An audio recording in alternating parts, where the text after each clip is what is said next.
Would like to call to order the August 5th, 2024 Cabarrus County Board of Commissioners work session. Welcome, everyone. First up is the approval of the work session agenda, which you all have a copy in front of you. Do I hear a motion to approve the agenda, including the changes on page 3?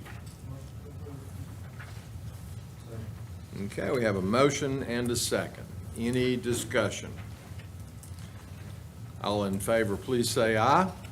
All opposed, no. That motion passes. And we move to discussion items. First up, from Budget Department is a tax receipt demonstration, and we're happy to have Rosh and Yesenia with us for that item.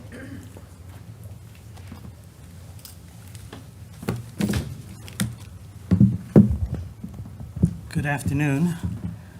Back in December, when we had our budget engagement work session, we showed you our budget engagement plan. One of the items on there was a tax receipt. So over the last few months, we've been working on formalizing our tax receipt, working through all the details of it. And so we're at a point where we're ready to demo it to you and get your feedback on it. And hopefully in the next week or so, we'll be able to put it out so the public can get a better communication tool and also another education tool. So I'm going to let Yesenia kind of walk us through the tax receipt. All right, good afternoon. So this is, as Rosh mentioned, our tax receipts. We have created 2 versions of this for the general public to use.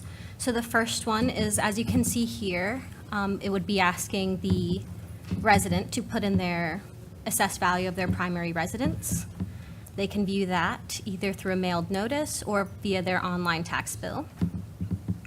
If they have multiple residences, they can add another here. For the purpose of the demonstration, we'll just have the one.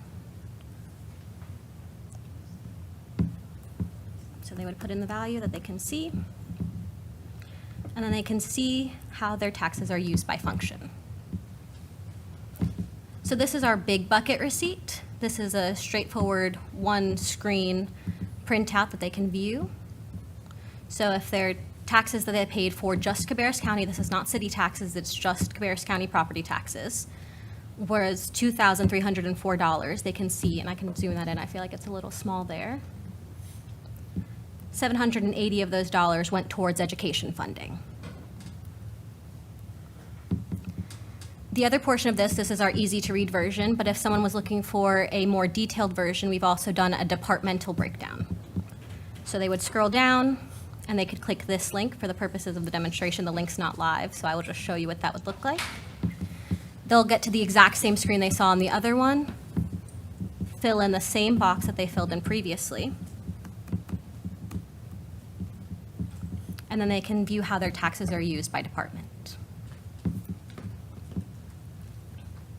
So it's that same $780 that they saw on the previous receipt, but now they can see it by a departmental level. We felt this was important because this one's much longer. So if they wanted to kind of just get to the point, they can see it by the functional buckets, but if they wanted to see it by department, that's an option as well.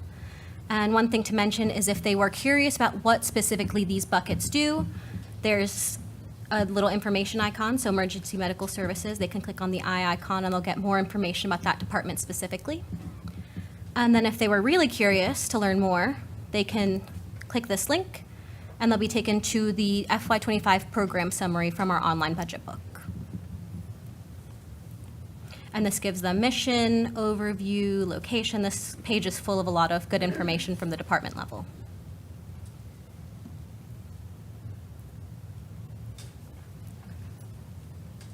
And that is basically the tax receipts. Any questions?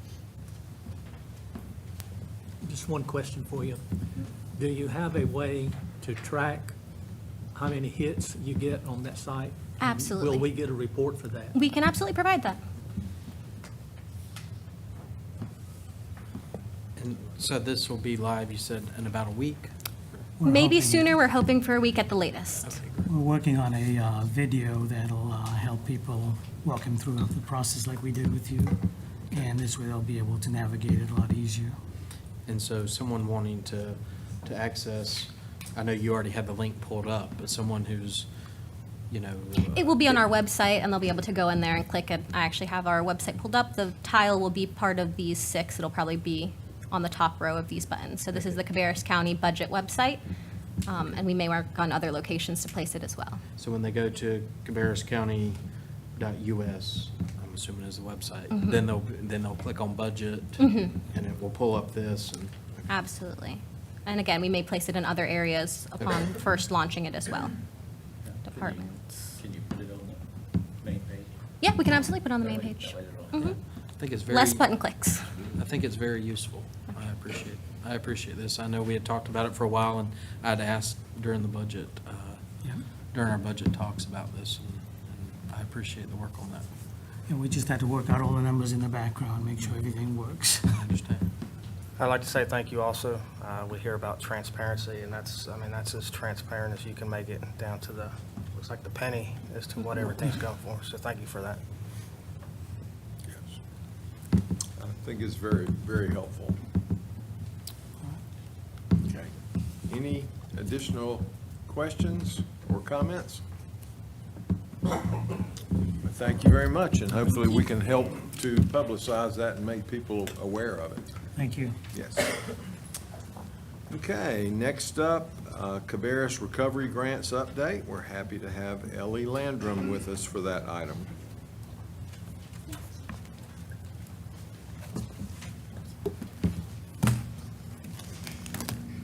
Good afternoon. I also have my colleague Tisha Rich from Finance. She is the program manager for the ARPA grant. So, are you pulling it up for me? Thank you, Lauren. While we're waiting on the presentation, this is a follow-up to our January ARPA update. If you can recall, 6-7 months ago, we gave an update on performance and spending from the ARPA nonprofit organizations. And so this is a follow-up as to where those organizations stand as far as their October 7th deadline, and what to expect moving forward as we near the end of this grant program. So again, just to reiterate, we are only talking about the $29 million that was allocated to nonprofits. There's an additional portion that was allocated towards county operations, but we are not discussing that portion tonight. I do want to do a quick shout out to these organizations who were awarded over $10 million. They have successfully spent all of that money within this community. They've served hundreds, thousands of community members, and we are really grateful for the service they've provided. And we just wanted to give a public shout out to these organizations within the food, housing, and healthcare assistance categories, as well as our nonprofit lost revenue assistance categories. So we had some discussion back in January as to what the timeline would be, given the new federal deadlines, obligation deadline of December 31st, 2024.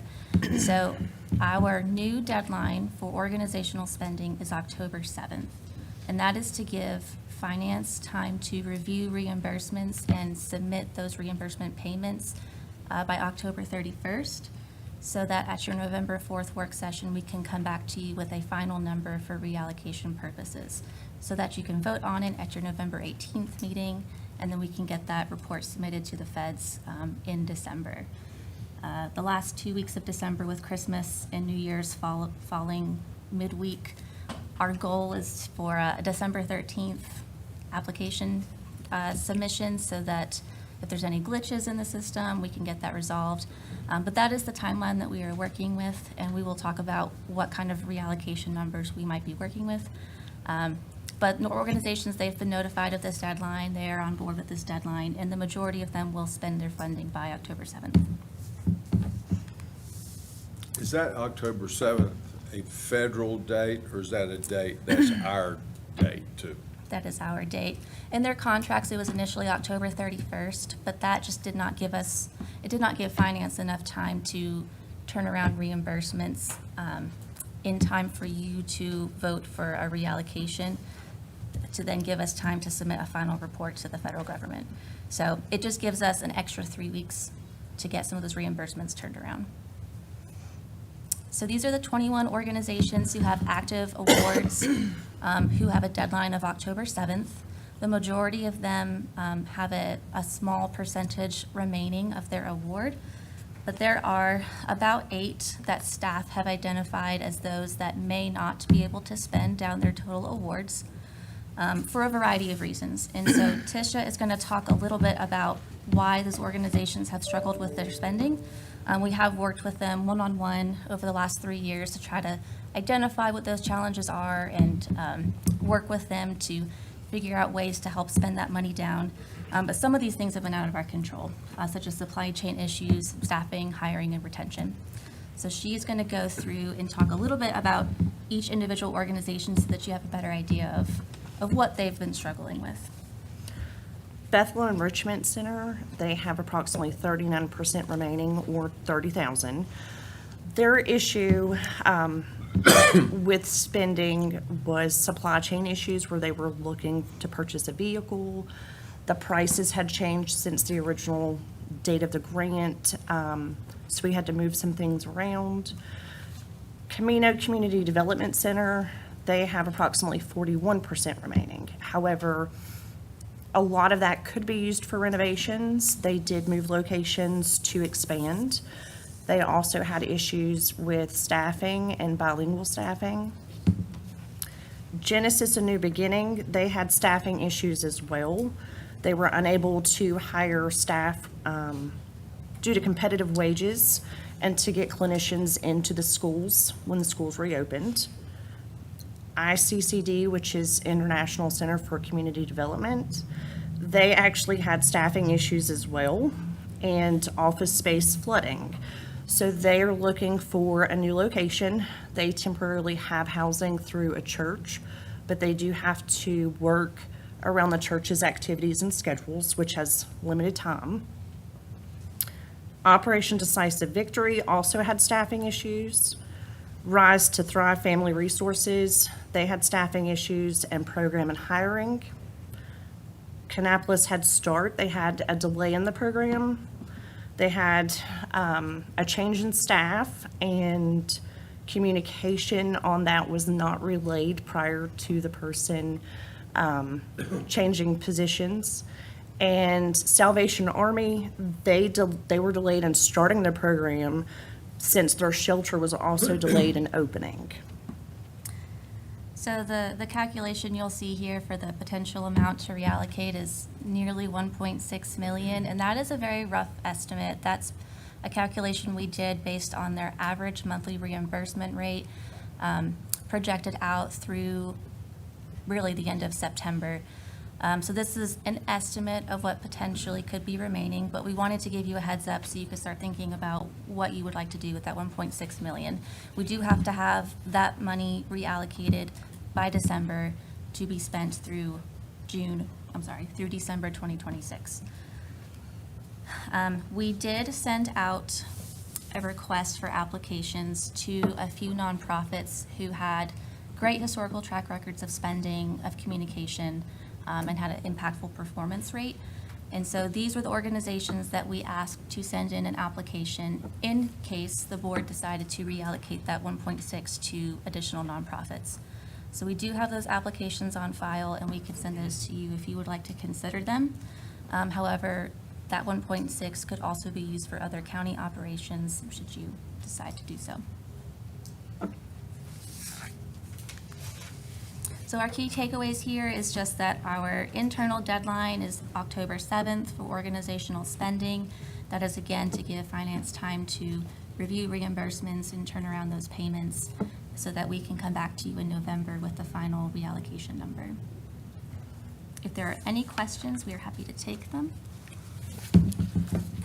The organizations that you had went through and their remaining amounts, I know that this board had made approvals at different times, but what would be the time length that you would say the average these organizations have had these funds to? The majority of these have had since November of 2021, with the exception of Kannapolis Head Start. I believe they did not get their award until 2022. But from everyone on this list, they were at the beginning of the grant cycle, which would have been fall 2021. And you had mentioned the remaining amount can be used for county operations. What type of operations? I know we can't just put it in a general fund and use it for Right. just anything, but what could we use that for here at the county? Yeah, there's a variety of options, and we can certainly do some research and come back to you with a vetted list of what those things could be. You know, the key would be that all of it would have to be spent by 2026. So you're looking at a 2-year time period. Okay. I'd be curious to see. Certainly. And certainly some of the projects that we're currently working on, that we could put these funds towards Yes. versus, just from our general fund or debt. Right. So I'd be interested in seeing that list. Certainly. Any other questions or comments? Okay, we look forward to hearing more. Thank you. Thank you. Okay, we move now to item 4.1. We're happy to have Phil Penn from Cabarrus County Schools to talk about the maintenance agreement for fiscal year 24-25. Welcome, sir. Good evening. Thank you for having me today. I guess through the nature of my role, I kind of inherited and became curator of an agreement that was originally put together in 2019, 5 years ago. And I think you've got a copy of what looks to be the successor agreement to that has already been gone through both the CCS board and the Kannapolis City board at this point. There's really 3 key changes to the document that existed back in 2019. First, of course, the dates are updated now. The second one is references to school parks have been deleted out of the document, as that maintenance for those have largely regressed back to the municipalities in which the parks are located. And then the terms of the funding levels to be consistent with what was done 5 years ago reflect the 23-24 approved budget for CCS and KCS with respect to maintenance. So it's not the 24-25 number, it's the 23-24, and if you read the language of the agreement, it's sort of a floor funding level. It doesn't set the amount necessarily going forward, it just states that it can't go below that number. So we picked a year ago number to utilize, consistent with what was done again 5 years ago. And that's pretty much it. As you'll see, both of the boards for CCS and for KCS have approved these. The next step was to bring it here, address any questions you may have. And again, I'm not the facilities guy, but from a contractual standpoint, my understanding, it's typically been the CFO that's curated this to get it shopped around into 3 different boards. So happy to answer what you have or take away questions to Chuck Taylor if need be. For the benefit of the public, CCS is Cabarrus County Schools. KCS is Kannapolis City Schools. Sorry about that. And Cabarrus County Schools handles the maintenance On behalf for of. Kannapolis That is City correct. Schools. Thank you. Yeah. Yeah. Any questions or comments? And from what I understand, both systems have been happy with this arrangement for a number of years, and it seems that much has not changed, so. That's correct. Any other questions? All right, thank you, sir. Appreciate it. Thank you so much. Okay, we move to item 4.2 from Active Living in Parks, Healthy Aging North Carolina Grant. We're happy to have Ian Sweeney for that item. Good afternoon. So Healthy Aging NC is funded in part by the CDC. And the purpose of Healthy Aging NC is to improve the lives of residents of North Carolina. And this is actually our second time being awarded the Healthy Aging NC grant. We got awarded 2 years ago, the same amount of $5,000. And we would like to use that money to provide free programs for participants at Concord Senior Center. And we've got Walk with Ease, Tai Chi for arthritis, and Living Healthier with chronic pain, which have wait lists normally for participation, so now people can sign up and not have to pay. So we're just asking for a motion to accept the grant award and the associated budget amendment.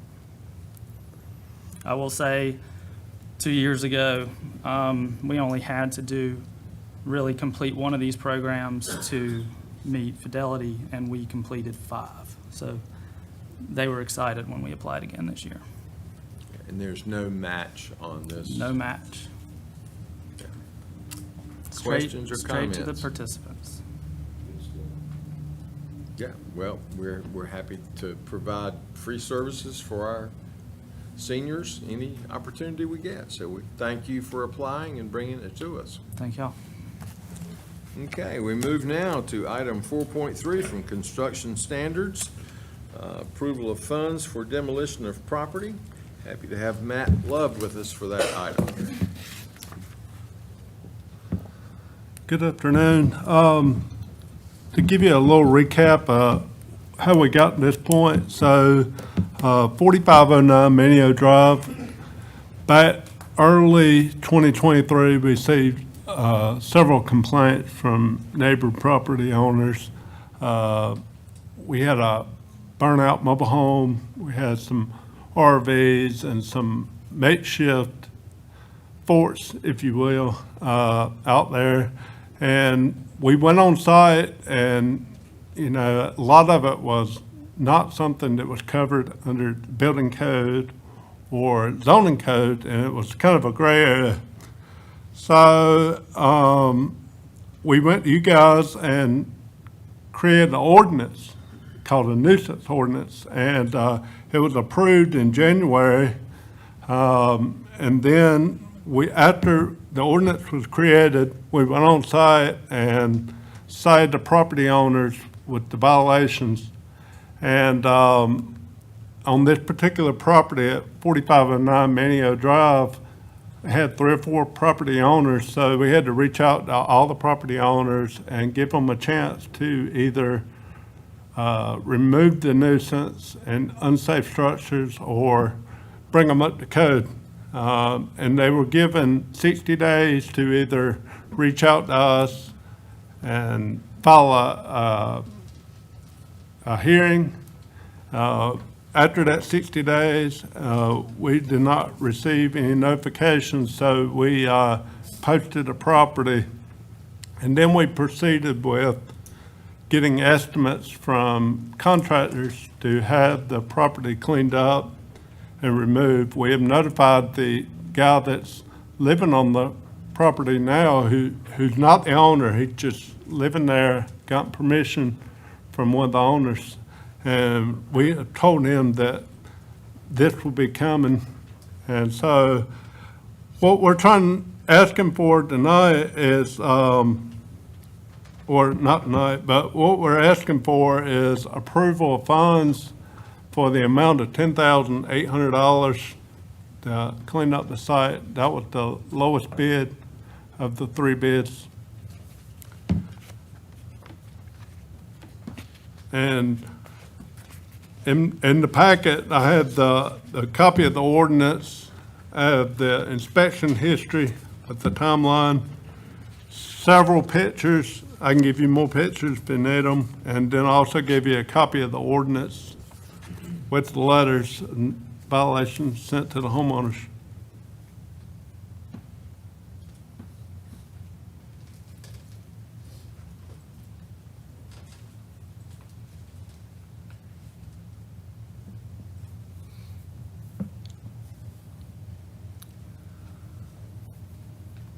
So once that's cleaned up, they still own the property, or does the county own the property?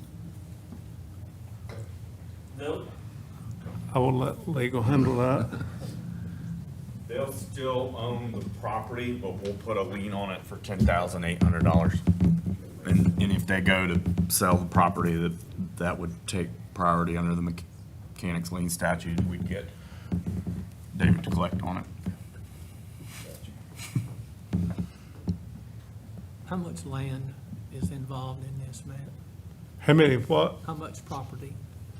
I think the property's a little over 2 acres, but the part that's affected by this is maybe 150 by 150 yards. They've pretty much created a compound right there, and unfortunately, it's right beside the neighbor property, and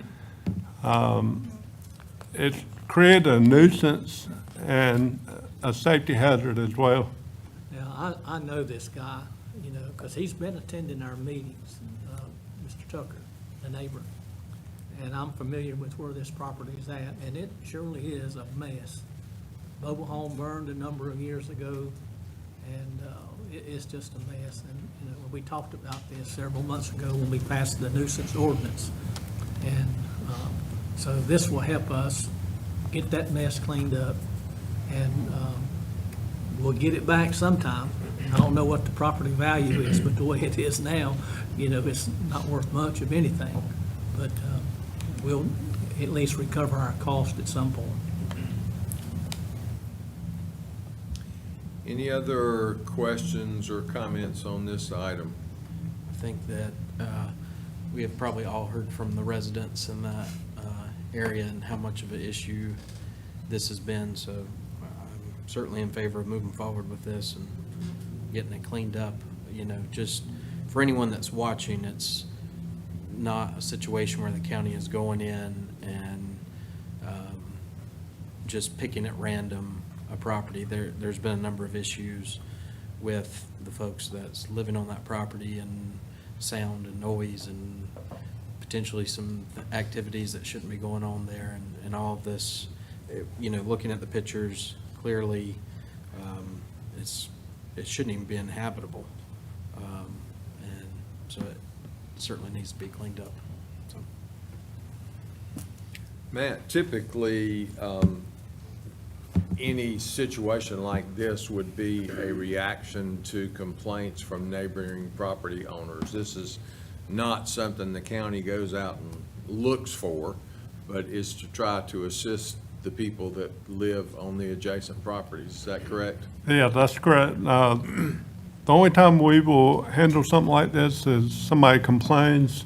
We will go out there and investigate, and, you know, the best solution is we can find cooperation and they get it resolved. In this case, it was not, they were not able to do that, so. They didn't even respond at all to any of your contacts.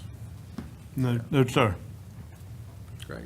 Okay, any other questions? I do have just one more question, Matt.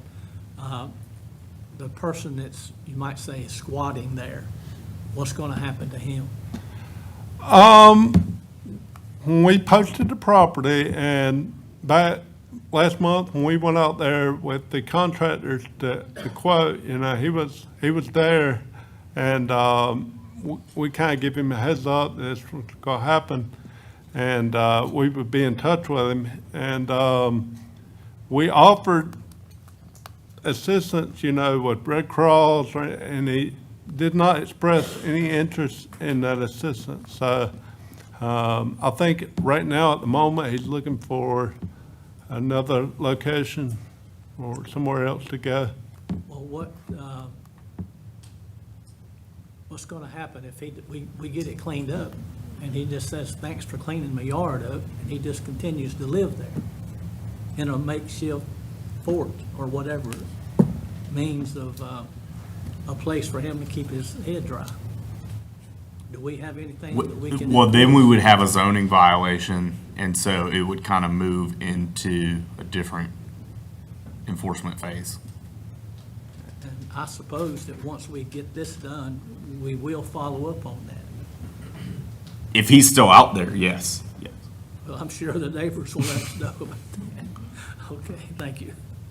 Now, just for more clarification, so when this is awarded, our goal is to reach out with the sheriff's department and go out there and say, hey, next week or whatever date, we're planning on starting demo and so forth, and make sure it's not going to be a sprung at the moment type thing. Okay, anything else? All right, thank you, gentlemen. Okay, we move to item 4.4, fiscal year 2024 funding reappropriations. We're happy to have Rosh back for that item. Good afternoon again. Every year at this time, we come to you with a list of what we call reappropriation items. These are items from prior years that have not been spent for a variety of reasons. It could be supply chain issue or many, many other reasons why we'd like these items to be reappropriated.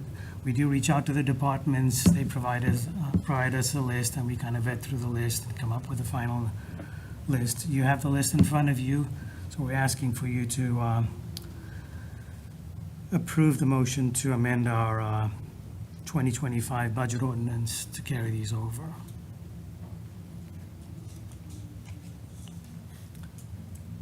I'll be glad to answer any questions you may have. Any questions on these items? You know, as I've said before, I certainly would rather see these carried forward to the next year where they will be spent appropriately rather than having a situation where you sometimes hear about people trying to spend out their budget before the end of the year, perhaps unwisely. I think this is a much better approach and a better use of funds. Ross, do you know, this is an off-the-cuff question, because we have these every year, year after year, but do we have any items on this list that have been carried over more than just last year? There's a couple items like that. There's one that was our ERP system. It's still in the works. So last year we carried over $2 million. This year we're carrying over $1.3 million of that amount because we haven't spent all the money. We're still in the process of doing an upgrade with Munis and all the other pieces that fit in with that. I'm sure we anticipate to get that finished up pretty quickly since it's been carried over a second time. Yeah, and I'll let Todd address that.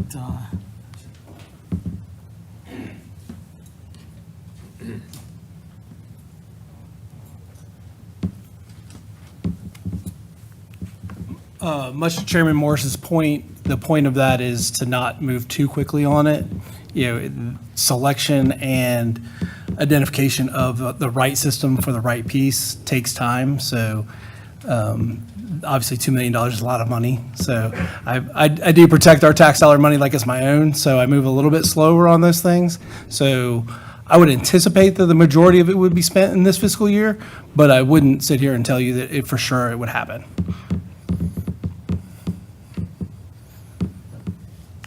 Any other questions? All right, thank you very much.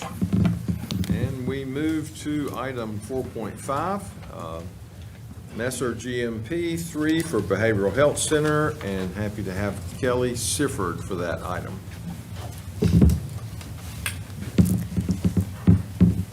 And Associates. Thank you. So we will be presenting the GMP3 for the Behavioral Health Center at the regular meeting. The information wasn't quite ready yet, but we do need to do that in order to prepare for the LGC. So that will be contingent, we'll make the motion contingent upon LGC approval so that everybody's more comfortable with that being out there that way.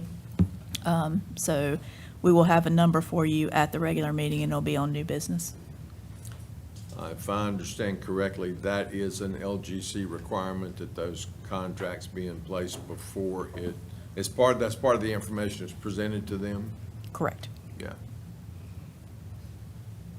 So can you explain then again, you said that we'll have all of the numbers by our regular meeting for then to present to the LGC, is that correct? Correct. Okay. And now, is this still for the ACN property? I mean, that's where. Correct. We had talked about. Mhm. And so what is the backup plan for that since we were not approved for financing for the ACN property, so. They didn't not approve us, they Well, tabled they- it. We already been around Yeah, this. yeah, so, Several times, so I we were think- not approved when we were asked, so Yeah. they, yes, it was not an outright denial, but they didn't say, yes, you can buy the Yeah. ACN building, so. Then we will have to step back and figure out what Plan B is at that point. Okay. But So it seems like we'd Yeah. figure out that piece before we sign any more contracts with that. Well, you would not sign this until LGC approval, the way that I've worded the motion, so that it won't be floating out there. Last month, we just said we won't sign it this way. We've set it up where you can't sign it until LGC approves it. We made sure that was in there under the requested action. Right, so are we working on a Plan B for a site for this? Well, My- For all the- of the property, we're not specifically looking for this particular use yet. Right. We're not, I'm sorry, can you We are repeat? not. We're not looking for Not it. at this time. We're waiting to see how the other decision makes, or the other decision coming from the local government commission. Once they make that decision, then we'll go. And what other decision is that you're referring to? The decision to not allow us to move forward. Okay. So when is the plan to approach the LGC again regarding the ACN date properties? for this, do we have a date for this? September meeting. That's right, so the LGC September meeting. Okay. Thank you. Okay, any other questions? All right, thank you. Okay, item 4.6, reimbursement resolution. Happy to have Jim Howden for that item.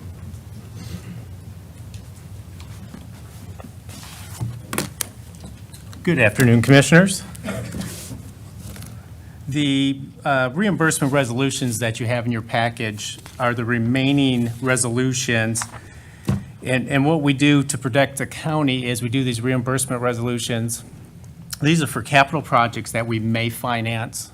And in case we spend money, survey and architect engineering prior to getting financing approval, we can reimburse ourselves once we have that financing. So these resolutions do not allow us to spend money, it just allows us to pay ourselves back when we get financing. Which is has been pretty common on every school project in particular. Correct, we do this for all of our big capital projects. Right. These are just the remaining ones that I had not brought to you guys yet, to this board. So what is the timeline on these projects that are listed? Mike, I guess this would be for you. Jim can tell us, we've still got some more conversations with the local government commission as well, on some of these as well. Okay, so what's our timeline? Then is this going to be the September meeting at the LGC, or? I think the September meeting, as I understand it, will be just the DSS, ACN Behavioral Health Complex. And then I think the goal, working with the LGC staff, is then in October would be the majority of these other projects.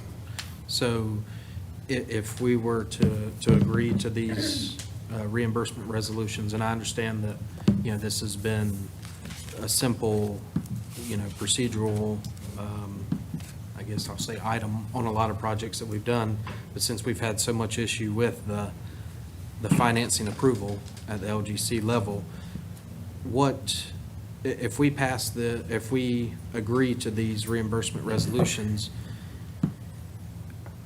you're still going to come before the commission board to approve spending for any of these projects related, whether it's surveying, any of that, is that correct? The board has Before- already approved all these projects Yeah, and the that's what- budget for them. Yeah. So if we were to do, for example, surveying for one of these projects, we would not need to come back to the board. Okay, but construction contracts, Yeah, those, things that- a lot of the issues are going to come before the commission board, before the money's spent, is that correct? Before the cash is spent. Now, I understand the financing is an Right. entire different piece of it, but let's say, for instance, the public training facility, how much cash is going to go towards that before the financing piece kicks in? I don't have. It could be any of them. I just picked Yeah, one sure. project, but. Right. Well, I don't think there's a set amount. If we wouldn't spend 70 million before we had our financing. I think if there was, I think we'll know in October if we're going to spend anything. Okay. That's after we figure out what the surplus of the last budget is, that correct? Or, No, that the would be LGCs. the LGC. but how much cash can be spent on these projects without our board approval? I guess technically, and maybe Rich can correct me, but I would think we could spend the budget. I mean, you've already approved the budget to spend X amount for each one of these projects. Right. However, we don't know how we're going to pay for them until we get to the Correct, financing so- piece.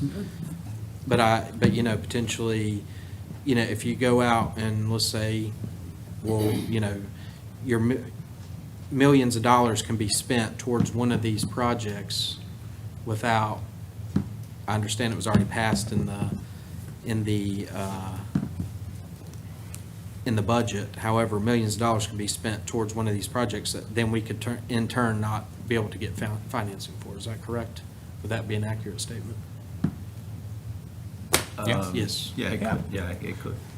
Typically, Chris, typically you know, you've been around a while, typically, when we have items like this, and we sign a resolution, the county can go ahead and pay what we refer to as the soft costs. Design, development, partial architect fees and things like that, permitting, the soft costs. Now, obviously, you know, of course, we don't have $70 million laying around, you know, to just write a check to, you know, some people think we do, but it just don't work that way. And so this resolution just allows us to pay ourselves back once the funding has been secured.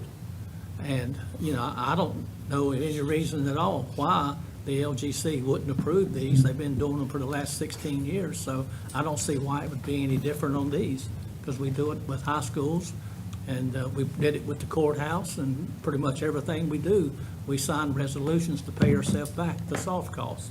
Right. I understand every bit of that, Commissioner Shue, and I appreciate that recap. I think the concern would be if we get millions of dollars in cash into a particular project, and then we can't receive the financing. That's, Well, let me ask you this, Chris.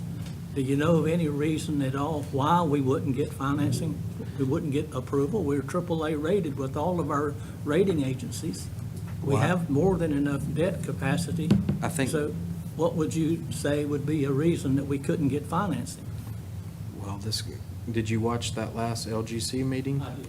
Okay, and so I think the concern is that it's not voter-approved debt. So that could be a reason. We could go before them, and it could be exactly what they told us in that last meeting. So that could be a reason. I'm not saying that's going to happen, but that could be a reason. So, Okay, any other questions or comments on this item? All right, thank you, sir. Okay, next up from Human Resources, Personnel Ordinance Changes, and we're happy to have Lindy Covington for that item.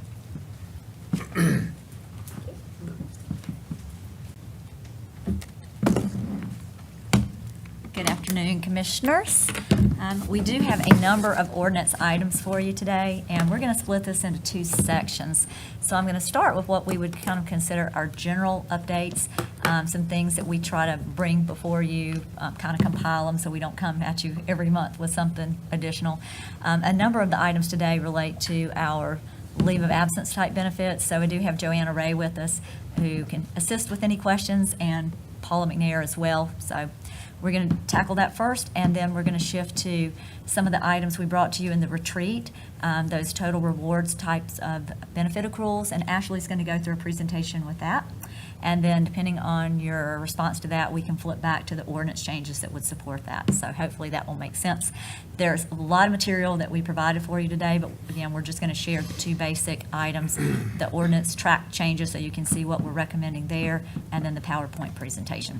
So if I can get this mouse to work, let's see if I can. All righty, so let's see. I don't know if I can do this, Lauren. I might need you. Oh. Yeah, that's gonna probably, I'm gonna have you do that. And I'll do your Okay. click. That way we'll get through it before the night's over. All right, so starting with our, this is a pay policy, actually. We had a section on lateral moves, which is a change for somebody moving to a position in the exact same grade. I'm not exactly sure how or when that was dropped from the ordinance, but it is language that we would like to reinstate. We found that beneficial at times where somebody is moving over. Generally, they'll be moved at the exact same pay, but there might be some circumstances where the department and/or county manager approval, we would like to maybe move them up a little higher in the range. It could be because some skills that they're bringing into the position, kind of giving them some credit for their experience, or it could be that the position they're moving into has a higher internal equity. So just the flexibility to maybe make that adjustment as needed. So that's the section there. If we go through this too quickly, just let me know. I want to make sure we answer any questions you have, but I'm going to kind of keep it moving. Okay, what we hope you're going to see next starts our section on leave of absence. And several years back, we added a 24-hour schedule to our firefighters. Are we going to let Lauren roll it, or? Keep going, okay. Okay. So this is regarding the vacation leave accruals and the maximum rate. It's generally 240 hours for our normal 80-hour employees. We have a little higher amount for our sheriff's employees because their schedule's a little bit different.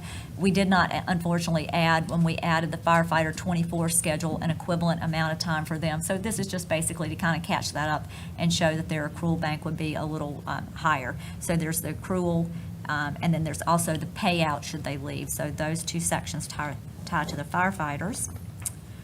The next section we wanted to bring up is under our Family Medical Leave Act, and this is another area where some language needs to be reinstated. It has to do with basically use of time for accruals. Basically, what we want to see is that employees, before they go into leave without pay status, they use all of the time that's on the bank for them. So their sick time, their vacation time, they utilize that before we allow them to go into leave without pay status. The only exception would be for workers' compensation. So that language had been in there at one point but was deleted, so we'd like to just add that back to make that clear. The next section is actually leave without pay itself.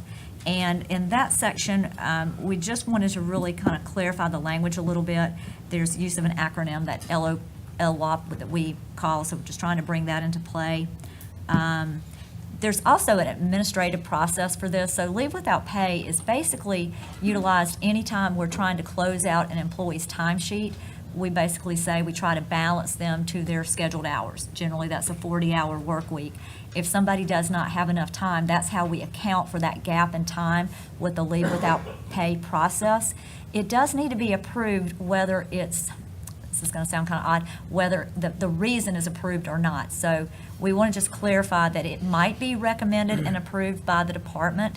In most cases, it probably would be. Maybe it's an employee who started with us, does not have enough time in their bank. It needs to be out for a bereavement situation or a medical situation. But there are other times where somebody may need that time and the department is already working with them on attendance. In those cases, the department would wish to disapprove that. Likewise with the county manager. So it's more or less an administrative process to approve it, but we on the back end might be working with that employee on a plan to help them improve their attendance, or maybe we'll be going in a different direction with them. So hopefully that makes sense. Just trying to make that process match a little more of what we do. In the past, it's been more about approval, but it is an administrative approval that we need. Sometimes the reason is not approved. Is that more or less clear? I know that one can be a bit confusing. Okay, volunteer service leave is the next area. This is something that has been approved and in the ordinance for a while, but we have not provided this for our part-time staff. There is a classification of part-time employees. Our 9102 staff, they work over 1,000 hours per year. And for our other benefits, time off benefits, we do allow them to have a prorated share. So this is basically just trying to mirror that. So in addition to our full-time staff being able to provide some community service time, it would allow our part-time staff to give a portion of time as well. An example would be 102s who work in EMS. So normal employees can use 12 hours. They could possibly use 6 hours of time per year. Not a widely used benefit, but it's one that we find that employees appreciate, and it does give back to the community. So we would just like to mirror that for the other benefits. Then I have 3 sections that are new that we would like to add in. And I'm going to start with one that is a legal requirement, the Pregnant Workers Fairness Act. And basically, I would consider this a subset of the ADA. It was actually brought into effect in June of 2023. It does have some more restrictive requirements for somebody who is pregnant, for us to provide time for them to be away related to the pregnancy. So that is kind of a job protection circumstance. The language in here basically is modeled off of the EEOC requirements, and we've included the links in there as well. So again, I consider that one a requirement. We did ask Evan to review a number of these benefits to make sure we're in good shape legally. The next new section is a section that basically ties to a policy that's been in effect since 1994. We have a leave share bank, and that's a way for employees to donate time into a bank.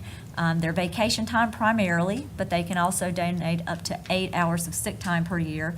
And then for an employee who is new and doesn't have time, if they're going to be out for a serious medical condition that goes 4 weeks or longer, they can request time from that bank. We have an employee committee that will make recommendations and approvals to the county manager for use of that time. So we aren't putting the entire policy language in the ordinance, but at least to have a reference in there so employees can find that where they would expect to find it with all of our other benefit language. And then the third area is another process that we are currently using. It's just to put it into a documented ordinance language, and that would be for personal medical leave that's non-FMLA. So basically, this is a situation for somebody who has a serious medical condition, but they haven't been here with the county long enough to have worked enough hours to qualify. So back to that maternity situation, that could be an example. If we have an employee who's just started, but they're going to need to go out on maternity leave before the end of their first year of employment, this would give them the ability in a stated way to have up to 6 weeks of time under this particular section that could be leave without pay. It's just allowing them time to be away to resolve their medical situation. And the idea there is we want employees to feel like we support them. We put some time and energy into recruiting them and training them, and rather than letting them walk away, we at least want to try to put a little temporary hold on their employment until they can resolve that issue and get back. So again, this is something we have been doing, but to basically put it in writing and make sure we have a consistent amount of time that we're allowing folks to be out. 6 weeks seems like the right magic number. We don't want them to be out an extended period of time. This isn't meant to increase their FMLA bank of time. It's just an additional little amount we can use for those who wouldn't otherwise qualify. So that's a lot of information, but it's all in your packets. I'm happy to stop here and see if you have any additional questions on this before we turn it over to Ashley. Can you go through, it was page 105. Lauren will help me translate, hopefully, on what 105 is. Which section? Well, actually, I think it was the, well, let me find it here. Okay, well, never mind. The next section. I see the answer here about. Okay. I see the answer. Okay. All right, well, we'll switch over and let Ashley do an update on the total rewards information. And like I said, we have some other members of our HR team here if there are any questions that we need to help her field. Yeah.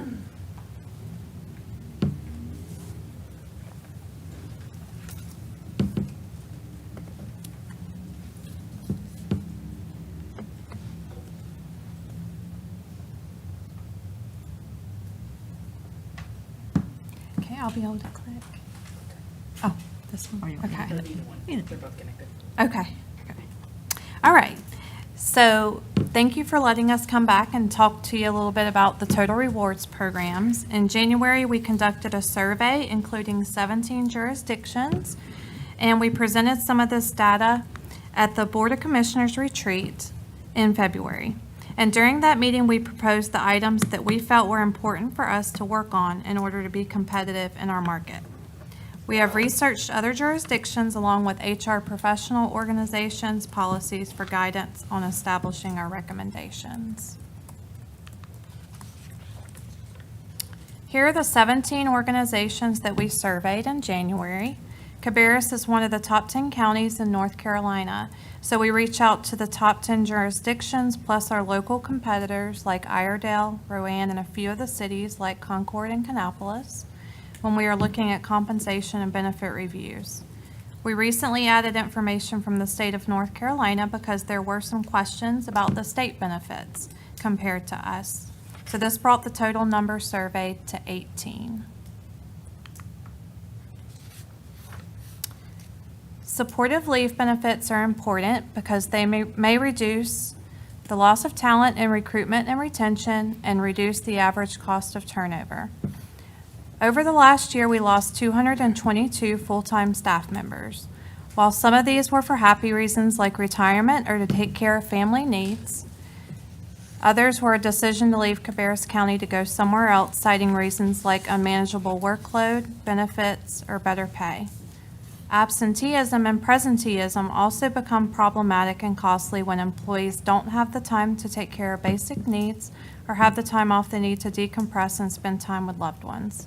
These can often be a symptom of burnout when employees don't take time away from the job. All of our employees work really hard and have difficult situations to manage daily. As an example, 875 of our staff members fall into the social services or public safety category. These jobs can be exhausting and take a negative toll on mental health. Through employee survey results and exit interviews, we hear time and again our employees are dealing with long hours, burnout, and citizen incivility, taking a toll on their overall health. Rest periods are needed for our staff to be the best that they can be. So today, some of the time off benefits that we would like to share or present are enhanced vacation leave, bereavement leave, and paid parental bonding leave.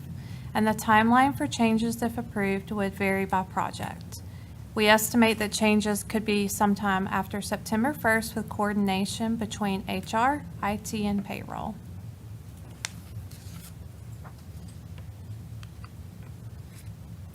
The first part of this project that we would like to present are vacation leave tiers.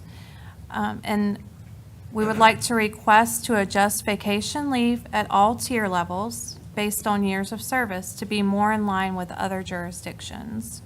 Adjustments to our tiers have not been made since 1997. Action items, if approved, would be to adjust vacation tables in our finance and HR system, to update the personnel ordinance language, and to move employees to the new earning level based on their years of service. And I did provide a copy of the vacation tier research in your materials.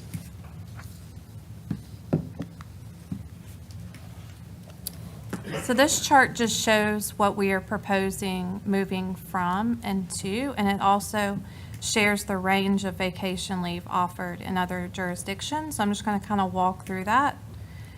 So for less than 5 years, the 18 jurisdictions surveyed all offer staff between 12 and 16 days for this level of tenure. We are proposing moving from 10 days to 12 days. For 5 to 10 years, the 18 jurisdictions surveyed all offer between 14 to 19 days. We propose moving from 13 days to 15 days. For 10 to 15 years of service, the 18 jurisdictions surveyed all offered between 17 to 24 days for this level of tenure. We propose moving from 15 to 18 days. For 15 to 20 years, the 18 jurisdictions offer between 20 to 27 days for this level of tenure. We propose moving from 17 to 21 days. And for 20 plus years, the 18 jurisdictions surveyed all offer between 24 to 31 days for this level of tenure, and we propose moving from 20 days to 24 days.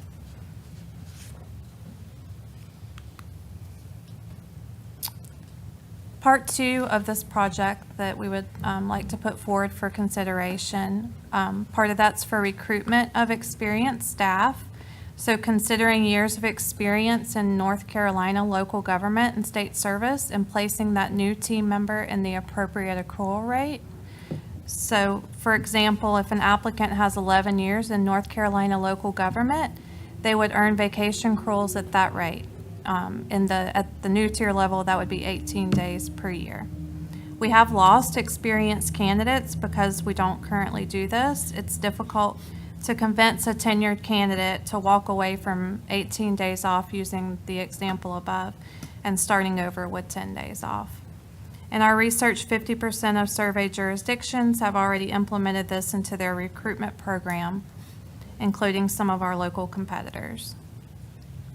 And then for retention of experienced staff, we would like to collect their total North Carolina government and state service and place current staff members in the appropriate accrual rate. So the example here would be if someone has been with us for 2 years but came to us with 5 years of North Carolina local government experience, we would like to place them in the 5 to 10 year earning tier.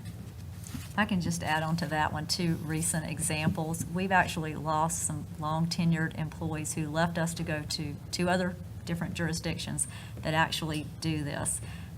So it hurts when you lose somebody with experience, and that was one of the reasons cited, that they wished we had been able to do that, and when they found another opportunity, that was a factor in their decision to leave us. So they left here because we would not accept theirs? I'm saying. Explain that again. Yep, as we did an exit interview, that was one of the rationale cited. That was a negative when they came on board. They did accept it. But they still came. They did accept it, they came, but as they are looking at decisions on whether to remain with us or to go elsewhere, that was certainly a lure for those other jurisdictions to go over there and be recognized for that previous service. So as Ashley said, when you have somebody who's worked 20 years in local government and they're still at a less than 5-year tier here, that is a factor. So it's about pay, but it's also about benefits with But that recruitment wasn't and their retention. reasoning for leaving. Nope, but that was just an exit interview point they made, that they were, that was a How many lure. other jurisdictions do this? Out of the 100 counties, we'll say county. We I know didn't that survey you- all 100. I know you didn't do that, but just out of curiosity, I you couldn't don't give know. you that information. Okay. Only the 18 that we surveyed. And of the 18, it was 50%. 50%. Mhm. So 50% of the 18 that you Mhm. did survey do this? Yes. So, does the state of North Carolina, is that one that does this? Yes, they do. And they allow local accrued time, or is it just if they transfer from another state? It's state, I believe, State. only. Is that right, Paula? State, Carolina. Some local and state, depending on, it could be like, maybe Wake County could be exempt from that, but they do local, and they do other states, and they do federal. Okay.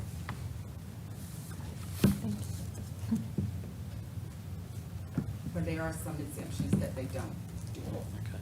What would be an example of an exemption that? we don't? Some of our human services are consolidated and non-consolidated. So that could be one of the examples of a reason they may or may not Okay. take that time. But they do. I worked for the state of North Carolina in HR for approximately 15 years before coming to Cabarrus. Right, okay.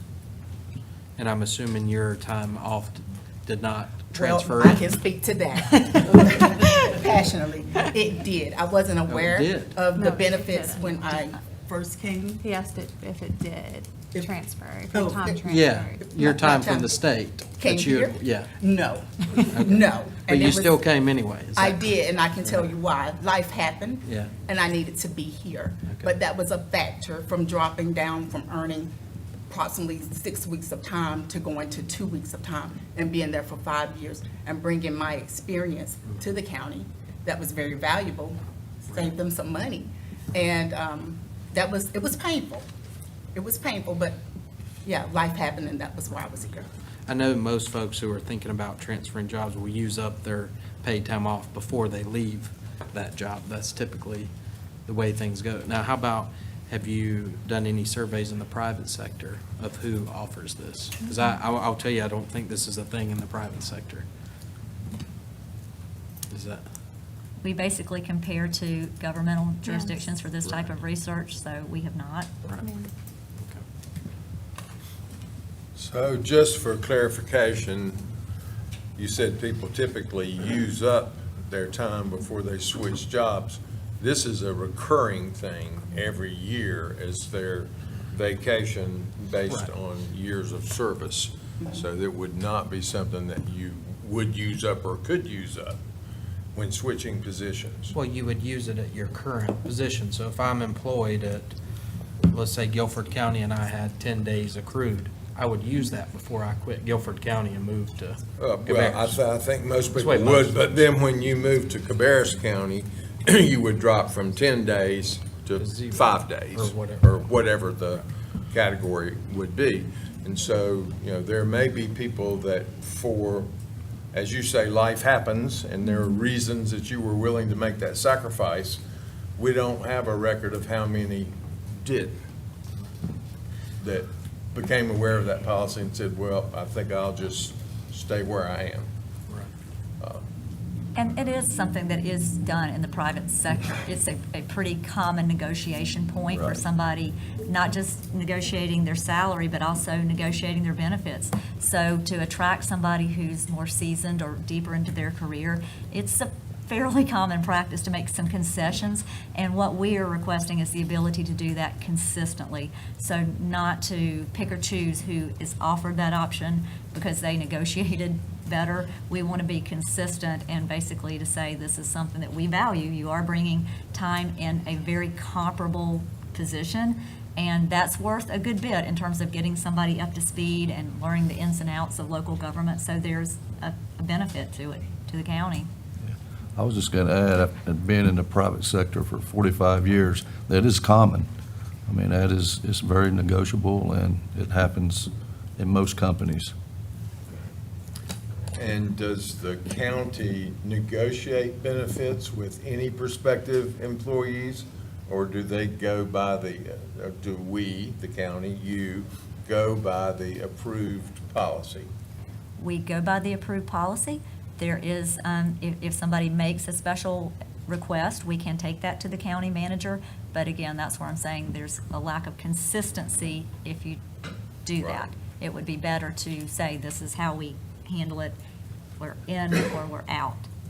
And in private business, if I want to hire somebody, I can do whatever I want to do. Whatever I'm willing to pay for to get that person I want.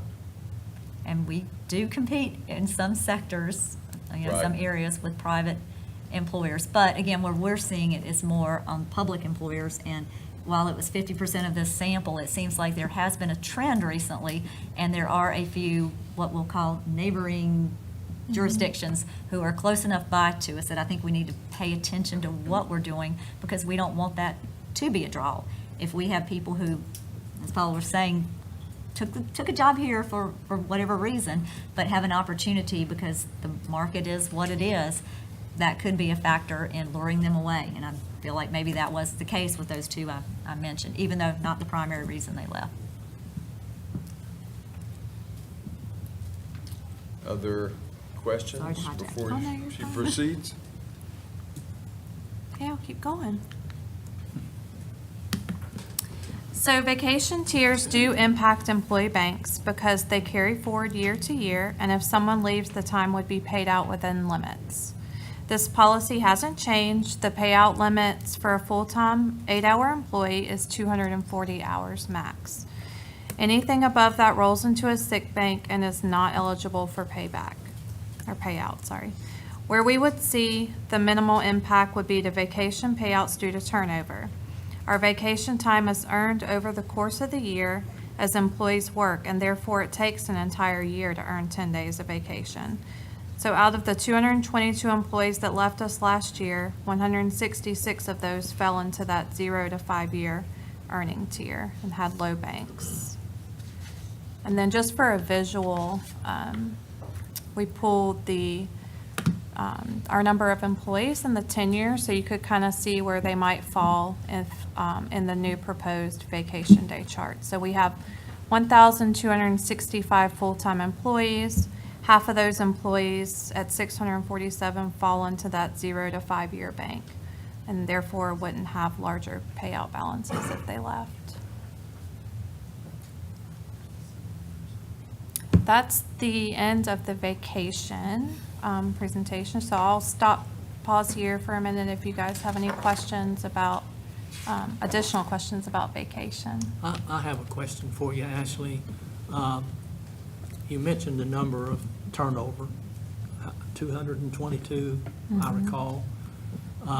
Do you have a breakdown of what their tenure was? I mean, We 0 to can get that.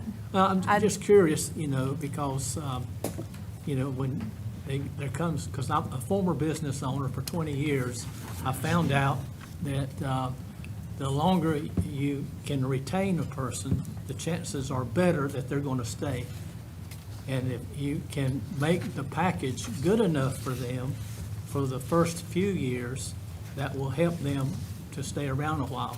Because you've all heard me say that hiring is very expensive and training is very expensive.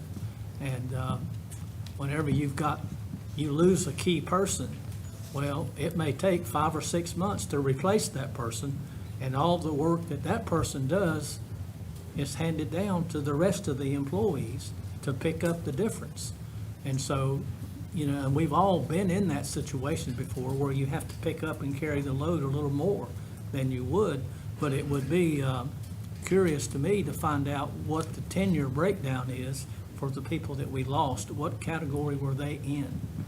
I do have that here, sorry. I forgot that I pulled it for you. So, again, 166 out of the 222 were in that 0 to 5 range. 29 employees that left us fell in the 5 to 10 year tenure range. 9 employees fell in the 10 to 15 year tier. 4 employees that we lost were in the 15 to 20 year, and 9 were in the 20 plus.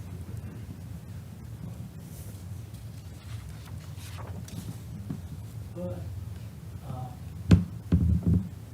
spikes.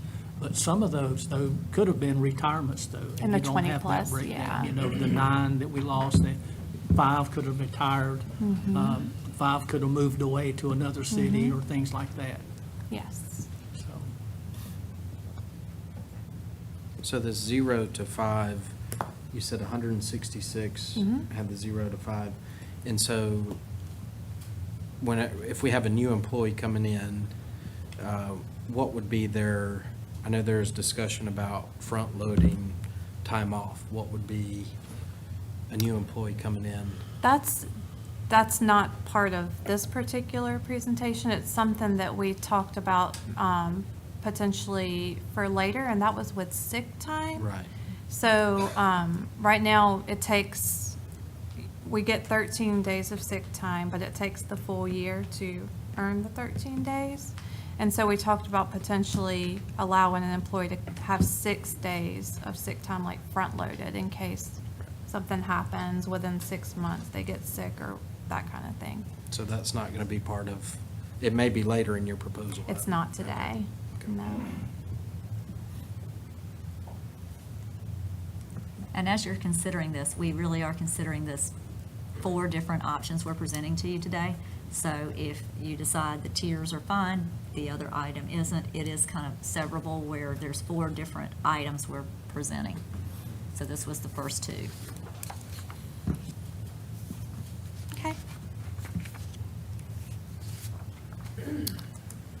The next item we'd like to talk about is bereavement leave. So 50% of other jurisdictions are offering paid bereavement leave for the loss of an immediate family member, and I shared that research in your packet. The state has proposed 3 days of bereavement leave in a bill that is pending, so I did not include them in my percentage above. Some jurisdictions offer 5 days per year, others offer 5 days per occurrence. We would like to propose 3 paid bereavement days per occurrence of death in the immediate family. And for this benefit, the maximum hours for 3 days would be 8 hours per day or 24 hours total per occurrence. Any time needed beyond this, the employee would be required to use personal leave and with approval as defined in their bereavement leave policy. So the cap would be 6 days per calendar year or 48 hours. So you don't have none of this now? Have we looked at extending it more than 3 days? Well, because some were offering 5 days per year and some were offering 5 days per occurrence, we were just trying to be conservative and find a happy, kind of a 'Cause happy I can tell you medium. that 3 days is not enough. I work at a funeral home for a living. It's going to take you a day to do the arrangement. The soonest you can pull a funeral off is about 48 hours, and that's moving it. So from the time you come in to do the arrangement, to the time you plan out everything that goes with it, going to the cemetery, ordering the casket, getting all that stuff done, getting their loved one taken care of, you're looking at least 3 days right off the bat from the time of passing to the earliest that we can get that done. Then you're going to need at least another day or so after that.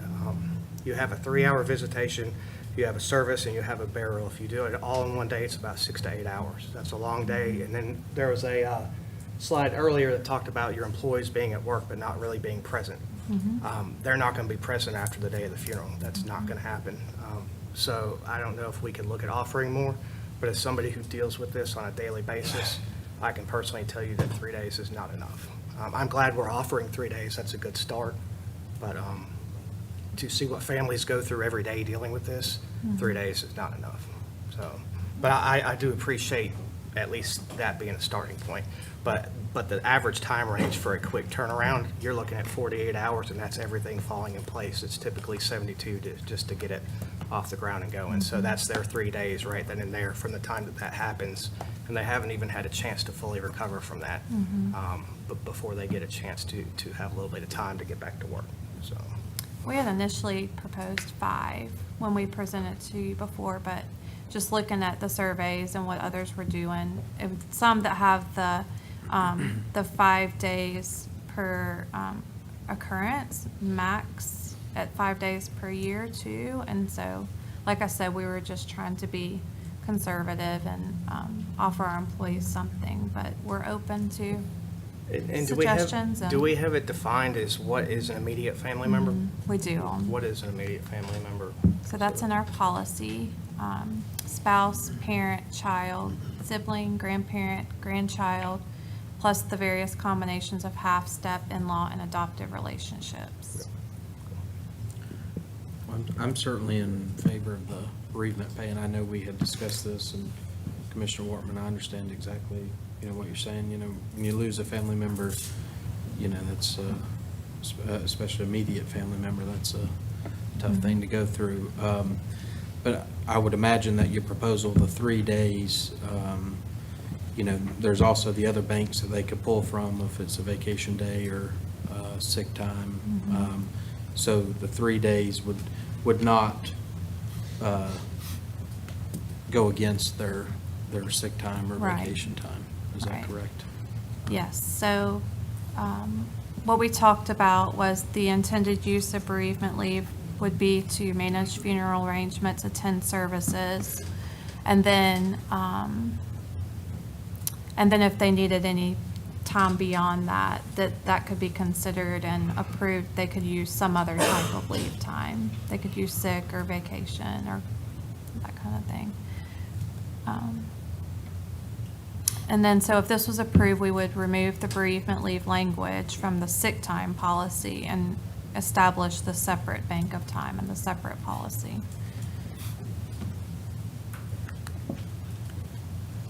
We also talked about allowing 4 hours of bereavement leave for attending the funeral of a fellow employee or a retiree based on department approval and staffing.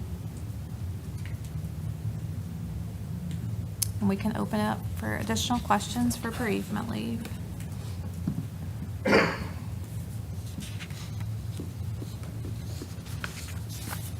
Okay. Lastly is parental bonding leave. So we would like to request a parental leave bank of time for FMLA eligible employees to care for and bond with a newborn or a child coming into their home through adoption, long-term foster placement, or guardianship. Our recommendation is 6 weeks of leave time for the birthing mother to include medical and recovery period, and then a recommendation of 4 weeks of leave time for the non-birthing parent, adoption, long-term foster, or guardianship. 66% of jurisdictions are offering paid parental leave. 5 of those are offering 6 weeks. 5 offer 8 weeks, which matches the state policy. 1 offers 2 weeks, and 1 offers 12 weeks, which matches the federal government policy. All jurisdictions except for the state offer the same amount of time for the birthing and non-birthing parent.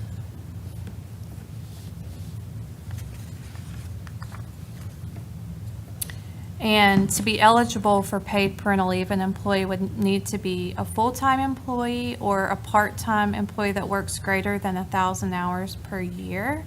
And those part-time employees would receive a prorated amount of leave time based on their status. So a full-time employee is scheduled 80 hours per year. If that part-time employee works half of that, they would only be eligible for 3 weeks of paid parental leave. And then they also must be employed with the county for at least 1 year. And then there's some other items in the policy. So for bereavement and paid parental employees would need to meet the qualifications defined in the policies. Ashley, I have a question for Okay. you about the parental bonding leave. Would they get this in addition to the FMLA? Do they coincide together, or is it one or the other? They run together, but FMLA is not paid time. It's just protected time. Okay. So FMLA, if you're approved for FMLA, that just means that you get to keep your job, like you're safe.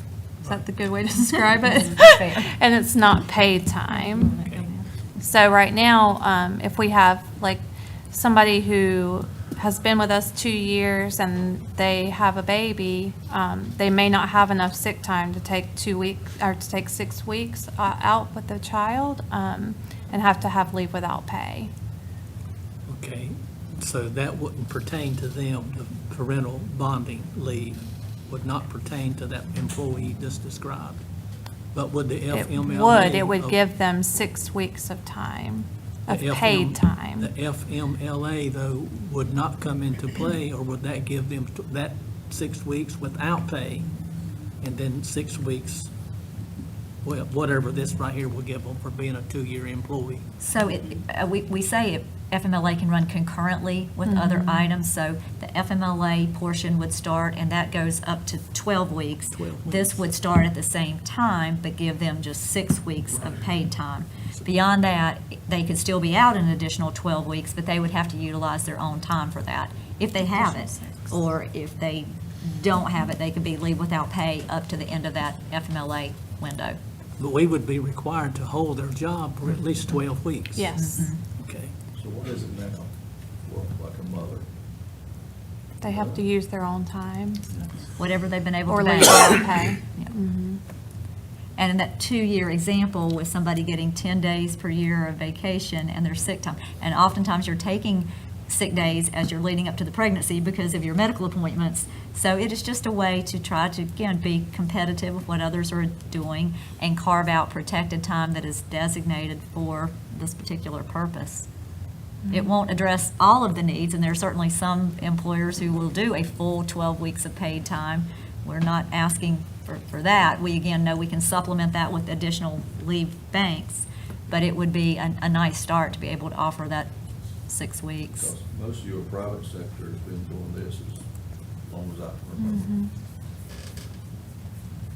Now, the daddy part of it, I'll never understand. Because I'm old. My kids were born one day and I went to work the next day. So, I don't get it. That's why we're soft. Me and anyway. Next generation. So I guess that brings about, and this would be, I mean, you're the one that would have to answer this question. If you've got 2 employees in the same department, and one is the birthing parent and one is a non-birthing parent, do they ever say, you know, why do they get 6 and I get 4? How do you? I Well, mean, the 6 is to, That's why. yeah, the 6 is to include the medical. So they didn't go through the pain. Yeah. Yeah, 6 weeks is typically, that's why that tied to that other recommendation we made on the non-FMLA time. 6 weeks is generally where you can get somebody to the point of physically being able to return. That next 6 weeks is where you kick into the bonding for the mother. Gotcha. So again, we're trying to find something that seems to be a reasonable Right. balance of what the research is showing and what maybe meets our needs here in the county. Yeah.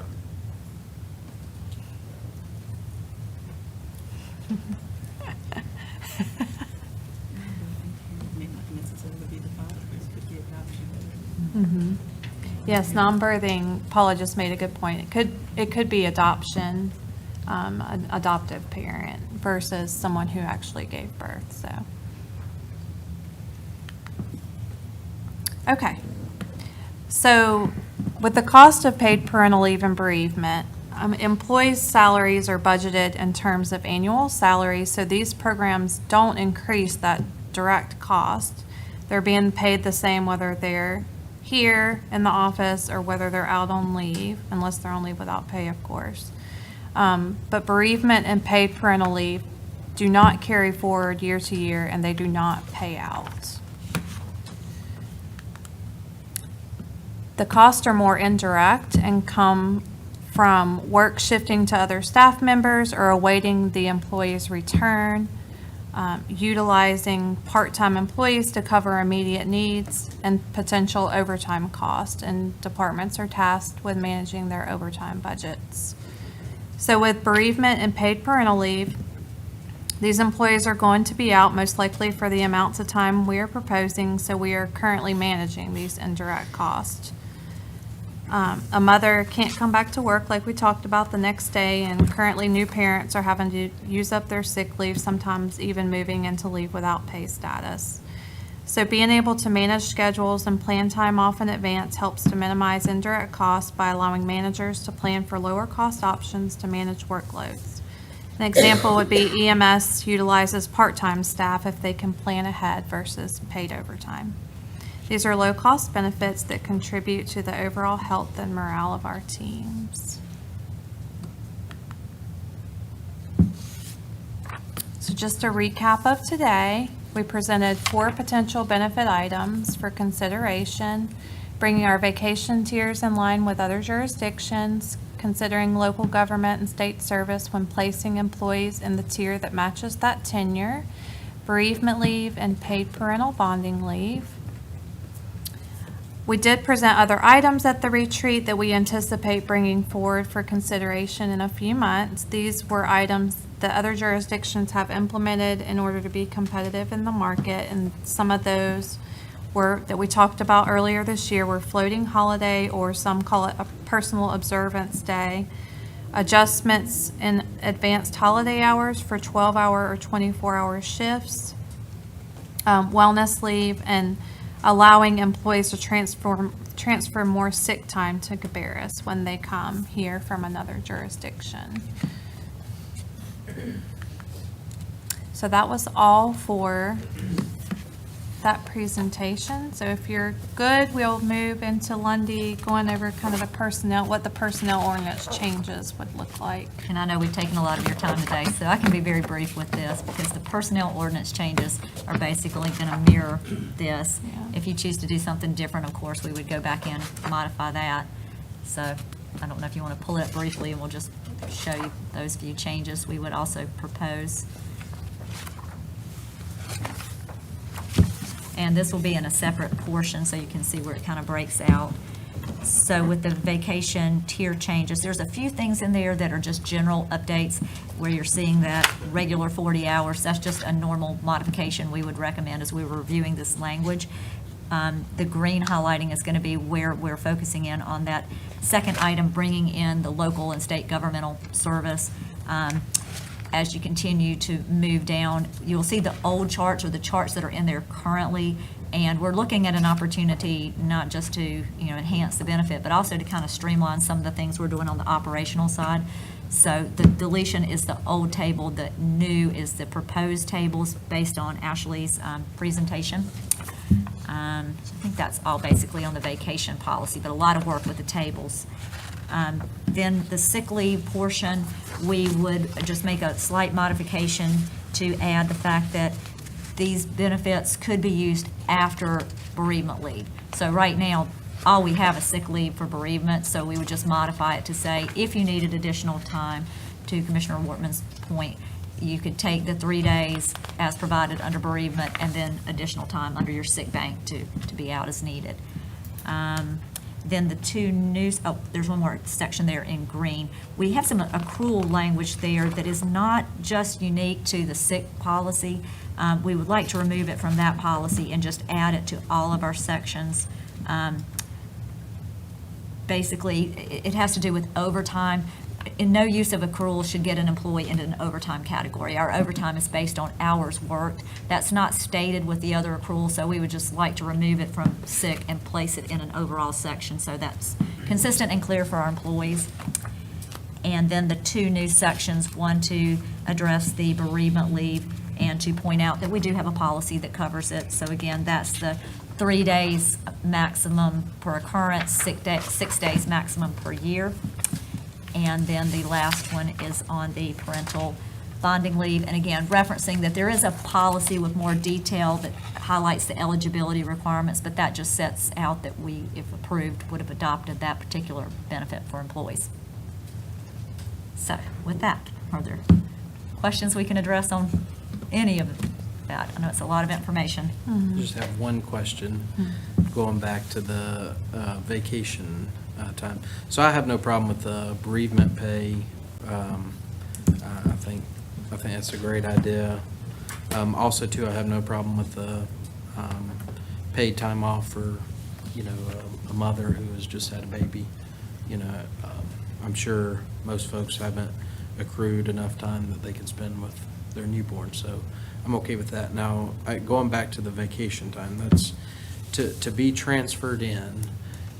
Is there a cap on that? So if we got someone at a jurisdiction who's been another jurisdiction for 20 years and they have accumulated, X amount of time off, I mean, it could be, a year of time paid off. I mean, if they've had a long career, is that going to be transferred into Cabarrus We're County? not seeking to bring in the vacation time. They would have that paid out by the previous employer. All we're wanting to do is use that service to put them into a higher tier. Okay. So they would be So that's earning, a instead of component as I a didn't understand. 5-year employee or a 0 to 5 year, they could be earning as a 20-year employee here. But there's no time that we would advocate transferring. We want that responsibility to stay with the previous jurisdiction. Okay. I apologize. I took that as they were being transferring in their vacation time. No, we So want they would that just start out liability. with the tier. Just a Okay. higher tier. Yep. That makes a big difference. Yeah, and that is exactly what the state does as well. It's just what they call it, total state service date, and it's just for their accruals. Okay. It's not transferring that in. Okay. Now, you had mentioned a proposal that potentially you'll bring for us about transferring sick time. Is that? So, okay. So right there now is going to we be a only- proposal on the sick time eventually. But Yes. with this vacation, it would not be transferring in. No, we don't take on that, no. Well, I misunderstood that Yeah. component. And sick time is not paid out of the employee should be. Right. Okay. Thank you. Okay. I think looking at the information that was included at the bottom of this, I think Commissioner Wortman makes a valid point about the amount of time, but I think, as we all know, we compete with other municipalities and other counties for employees all the time. I know of some that we've lost recently, and it's an ongoing thing to other counties. And I hear the same thing with the cities. And looking at the bereavement chart, City of Charlotte gives 5 days per year. Mecklenburg County, 5 days per occurrence. City of Concord, 5 days per occurrence. City of Kannapolis, 5 days per year. Seems like the people that we compete the most with for employees are giving a better benefit than what we're talking about. Same thing is true on the paid parental leave. City of Charlotte, birthing and non-birthing, 6 weeks, which is 6 weeks is what we had proposed for the birthing. Yeah, they don't make a distinction between the two. City of Concord, same policy. City of Kannapolis, same policy. Mecklenburg County, same policy. So we're already starting off at a disadvantage with all of those entities with what we're talking about here, which seems to me to not be a very good idea when it's just like our reappropriations. We talked about of some of these ARPA funds. Just about every one of those that had not been able to fulfill their obligations to spend the funds was regarding staffing problems. I think I heard someone indicate recently, perhaps there may have been as many as 80 vacancies at our sheriff's office currently. I hope that's too high, but you're kind of not telling me that it is. So, I mean, I feel like we're trying to be more conservative than our competitors are. And as Commissioner Hsu frequently points out, retraining these employees and keeping that turnover going cost us more money than perhaps being a little bit more competitive with these benefits. Some of the ones that you see in front of you, and I would have to go back to give you exactly, but some of these other jurisdictions, the reason I think why they have like 8 weeks for birthing and non-birthing is because they've taken their paid parental leave and it's part of a bigger policy, which is paid family leave. So if an immediate family member becomes very sick, like a spouse or something, they can use part of that 8 weeks to take care of that family member, and it's paid. So some of these jurisdictions, their paid parental leave is like housed under this other paid family leave umbrella. And I think that's why some of them kind of give the same amount for whether you're a male, female employee, whether you're birthing, non-birthing, that kind of thing, so. So I guess that brings up the question, many of us, a lot of folks with aging parents frequently get into emergency situations where they have to be out to assist with a family illness. Do we have any provisions for that in Sick our time. current policy? You can use sick time. You can use sick time? Or vacation vacation. time, yeah. Yeah.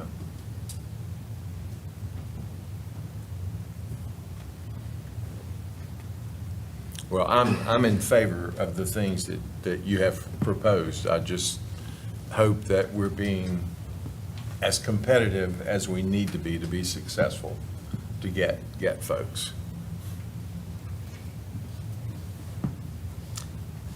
Any other questions or comments, commissioners? Well, without being redundant, I agree with Commissioner Wortman, on the bereavement part. I know that our employees have other pools that they can pull from, but nobody knows when they're going to lose a loved one, and they may have their plans for their other pools that they plan on using, and this would be obviously unexpected in most cases. And I really would like to see us, we're not talking about hundreds of cases per year to start with. Right. I would like to see us raise it, the bereavement for 5 days. Not just because that time is needed, but as Commissioner Morris said, to continue to be competitive. If we are so conservative that, that's not being competitive, especially with our local jurisdictions, with the cities, both cities, and we lose enough to them already, and so, and in some cases, we swap back and forth. But even all of that, though, is an extra burden on the employee, and they're going through enough already. And so I would propose that we increase that from 3 to 5 days, particularly on that on that bereavement policy. And that would be my comments on it. I would agree with Commissioner Shu on that. I would like to see that at 5 days as well. And so the way you've proposed it is 3 days with a maximum of 6 per year. Correct. So if we change that to 5, would we change it to a maximum of 10 per year? Some of these have got per year and some have got per occurrence. So I guess we just need to specify which one we want to have. I would say per occurrence. I mean, if you have a mom pass away and you get five days, and then later that year your dad passes away, is your dad any less important than your mom? I mean, they're both equally as important. So my suggestion would be 5 per occurrence on the bereavement. is what I Would you want to set a maximum on that, or just leave it open-ended? Because For now, I'd leave it, I would leave it open-ended if that becomes an issue down the road. And you know, we do have employers that ask for work notes to provide to work. Any funeral home is able to print out a work note that was exactly what they were there for, and the date and the time, in case that were to be a problem. But for right now, I would leave it open-ended unless we have people start abusing that. And at that point, then we can look at capping it. Okay, I would agree with that, Commissioner. Okay, so I think we have consensus. Okay. So that, unless we specify otherwise, would be the proposal that would be included on our consent agenda for the next meeting. Got it. Thank you. We really appreciate the support on behalf of all of our employees. Great. We appreciate it. Okay, thank you. Thank you. Okay, we move now to item 4.8, Library Card Sign-Up Month, and we're happy to have Melanie Hollis with us.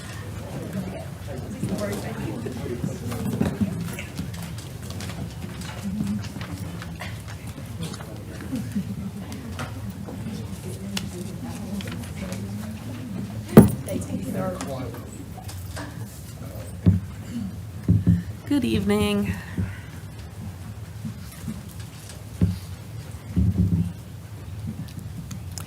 September is going to be Library Card Sign-Up Month, and I will come back in September with proclamation for you all to approve.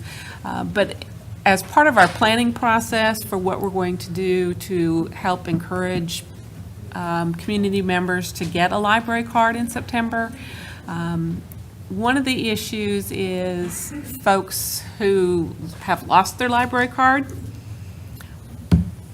For however many reasons people lose stuff.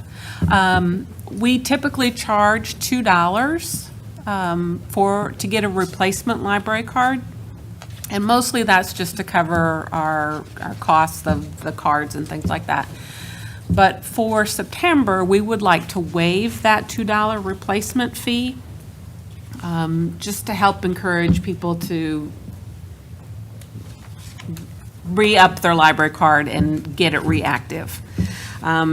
We did a quick sort of cost estimate. We looked at June, which tends to be our busiest month, and we gave out 70 replacement cards this past June. So that's a total of $140. So we do not anticipate that waiving replacement card fees for the month of September would be much over that $140. So we just wanted to ask if we could do that next month as part of our encouraging people to get library cards. Well, I can certainly say that I would be in favor of it. You know, several years ago, we eliminated late fees on books. I'm surprised we're still doing this at all. And I personally happen to be one of those people that has lost multiple library cards, and I can't find mine right now. It tends to get us all, but I do have mine. Well, yeah, well, I think I had the Mine was just a The paper card, yeah. Card. But, while we're talking about, is there a way to secure a library card other than going to the branch and going to the desk and getting one? And I ask that because we offer so many online services. You can apply for the library card online, but you do have to go to the branch to pick it up. Uh-huh. Okay. We do that just to make sure you're a real person and not a bot. Yeah. How many library cards are issued in Cabarrus County, just out of curiosity? No roundabout number? I didn't look that number up, sorry. Just curious, how many library cards are out there? Well, I If know half at the one population time- has one, or if it's, only. So, it's a funny number at this point. I was just talking to Jim about this evening. We keep a database of library card holders. The state likes us to report on the number of library cards that we have, but this year, they have changed their reporting to 3 years of active. Like, the library card holder has to have been active within the past 3 years. So we haven't been cleaning out our database for the last, I don't know how many years. There's So, probably a big difference in that number. just- right. Our database is full of inactive users. So we do plan on cleaning it up, and then, like, next year, we should have a really good number. Yeah, as people move throughout the community, if they're still on the books and they're living across the country now, then that's considered a library card. But I guess this new way, we'll clean it up. We'll clean it up. Okay. Okay, so do we have consensus that we're good with this? Yeah, I think we are. Thank you all. Great. And I'll be back in September for our proclamation. We're looking forward to it. And we're going to do something fun like Alps did too, so. Right. Yeah. Okay, Thanks. Thank you. Okay, we move now to item 4.9 from the Sheriff's Office, acceptance of Governor's Highway Safety Program Grant Award. Welcome. Good evening. I was concerned you weren't here. I was hiding. Hiding behind the Hiding, yes. So this request is to accept the third and final year of our grant from GHSP. It's the third year has basically a 50% match request. It's a step up in our match, so this is the final year and primarily salaries. This grant has gone to fund our traffic education and enforcement unit, which has been hugely successful. One of our targets has been to decrease the number of young driver accidents and fatality accidents, and we have done this. We continue to do it by both enforcement and education by going into the schools and working with our young drivers. So the monies, we're accepting $126,672, and then we would match that again for salaries. Okay. Any questions on that item, Commissioners? Okay, thank you. You're welcome, thank you. Okay, next up is item 4.10, appointments to boards and committees, and you all have all that information before you and should have received it in email as well earlier. Does anybody have any item they want to discuss on that list? Pretty self-explanatory, I think. Okay. Hearing none, we will now move to old business. We have one item on old business, which I think at our last regular meeting, Commissioner Workman asked that we table this item till tonight until everyone had an opportunity to watch the presentation at the Local Government Commission. And so we're happy to have Jim Howden to talk about that item, unless I just talked about everything he was going to talk about.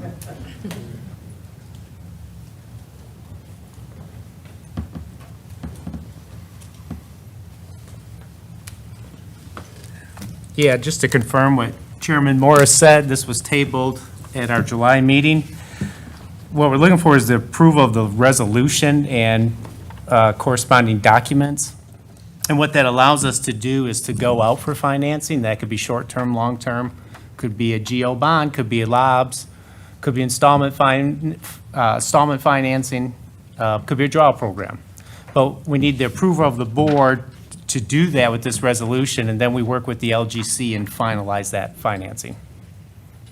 Okay, questions for Jim? So when will you work with the LGC and finalizing? So we've been working with them. We are, we'll be there tomorrow to talk about the original takeout of our 2020 draw program. The goal is to talk about the ACN and renovations there in September, and then the financing of our capital projects in October. Okay, and so when will this 270 be addressed then with the LGC? It'll be a combination. Part of what's in this 270 is part of the renovations and the behavioral health center, our portion of it, the counties. And then, so some of that will be September, and then some of it, the rest will be in October. So will you be going before the LGC to ask approval for debt on this 270 before the projects are started? Or this 270 is basically essentially us taking out debt, then you'll be going to the LGC? No, we can't take out any debt before we go to the LGC. Right. This just is the board authorizing really for me to work with the LGC and figuring out what's the best financing for the county. So this 270, so before any monies is spent, you'll be going before the LGC, is that correct? Well, I don't want to say before any money is spent, because again, if we were looking at a project and had to do some surveying already before we were interested, we may have spent some money. Right. The prior resolution allows us to pay ourselves back with financing. This resolution allows us to actually go out for that permanent financing or some type of program to get a loan. Okay, and so I would like to ask about the follow-up meeting with the LGC. Mike, I'm not sure if you want to address this. After the last, whenever we tabled this, the day after this, there was supposed to be a follow-up meeting with the LGC staff, and so I was curious about an update on that. Yeah, there are more informal meetings with the staff, phone calls in there, but tomorrow we go back and talk to the board itself on projects that are already been built. Right. We've already fronted the money. We just need them to turn to approve so that we can refinance at the lower interest rate. Right. So how did that call go with them the day after? Because that was part of the reason we tabled this, because they were supposed to give more direction, so curious about how that. There were no issues other than having the conversations to have to come back. Yeah, no, I would agree. I think their real suggestion was to separate some of the projects. So we take out what I call the permanent financing from the original draw program to the purchase of the behavioral health center or that complex. And then. Well, that was two separate items. Well, they considered it as one. There was a lot of misunderstanding at the meeting, I will say. And It was discussed separately. And it was two separate items. Actually, it was not, per the treasurer. Okay. He at one point said, well, I'm sorry, this was all one item, that's why we never talked about the ACM. We started talking about the ACM building, and then they stopped. He said there's no resolution because this was all part of one application. This was at the follow-up conversation. This was at the original meeting with the LGC. Well, the original meeting, I remember it was a discussion about the 186, and then there was no motion, and then it moved into the ACN building portion, and there was no motion. There was never nothing with the ACN, he just stopped the conversation and said he sees no, I don't remember his exact words, no path forward. Right. There was never even a chance for a motion with that. Right, but it was two separate, because there was no motion, and then it went into the ACN. Well, that's where there was some confusion. Yes, sir. Yeah. It was submitted as one application from us. They separated it at the meeting as two items, but it was never voted on or motioned as two separate items. It was one item. Yeah, procedurally, it was one item, but then it was separated out at the meeting into two. And so when the motion failed to get a second and the item died, it also killed, to use that term, the ACN building as well. So Well, I part don't of. think there ever was a motion. Yeah, there never. Correct, correct. So part of what the discussions were to separate out each of the different requests, just so to speak, the different asks. So this would be, as Jim said, just an ask. The way it's confusing, but it makes sense to y'all because y'all have done it before, but for kind of everybody else watching, it's basically just requesting permission to go request permission. Right. This. Correct. Yeah, Yeah, this correct. 270, right. Correct. Right, I understand. I understand that, right. We're just, by us voting on this is just granting you Right. that Yes, sir. permission to go before them. But whenever you said securing, so before we're gonna secure any debt, you will be going before the LGC for this 270, Yes, sir. 270 million. Correct. Okay. Correct. Yeah, And and that so- doesn't mean that we don't do surveying or some of the other stuff up front. Paying some cash Right. for some of the items before, right. So I think part of the discussion at that LGC meeting was the concern about there not being voter approval for this debt. So I'm assuming that this is gonna be going, so how do you see that happening? If you go before the LGC and they say, well, this has not been voter approval debt, I mean, is this not the same situation? You can go with the GO bonds, which is voter approved. Right. Or limited obligation bond. Both are legal. Right. And that's the direction we've gone, and that's the direction that a lot of people in the state have done. And we've never had any issues with approval in the past. So we're still having those conversations. And by approving this allows us to have those conversations in more depth with the LGC and their staff. Yeah, and if they approve, we can always go back if the board chooses to do GO bonds instead of the limited obligations, they can do that as well. Right. So if they do not approve this, then we can do, we're still able to do a GO bond in the future. Right. Yes. Yes.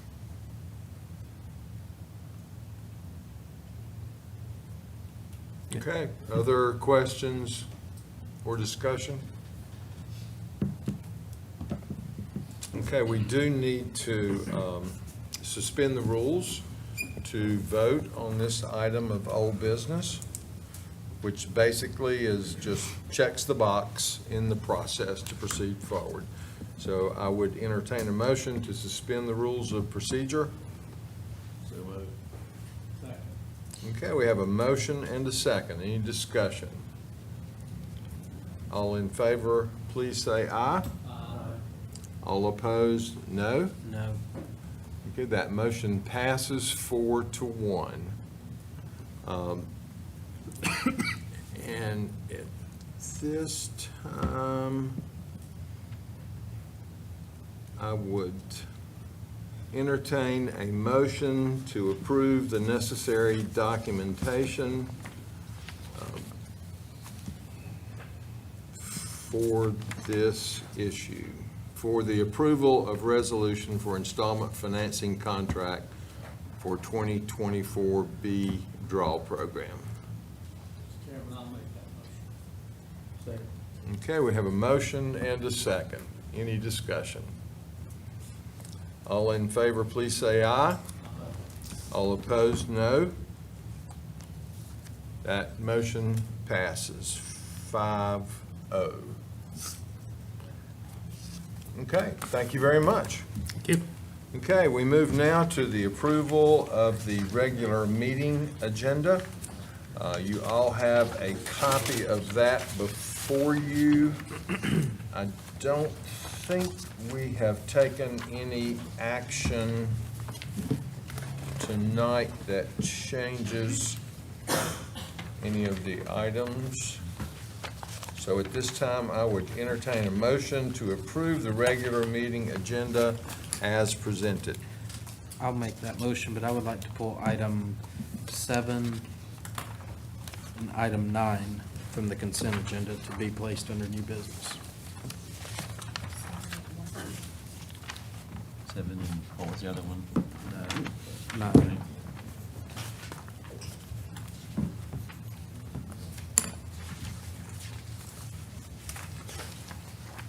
Okay, we have a motion to approve the regular meeting agenda, pulling items 7. F7 and F9 to be moved to new business. Is there a second to that motion?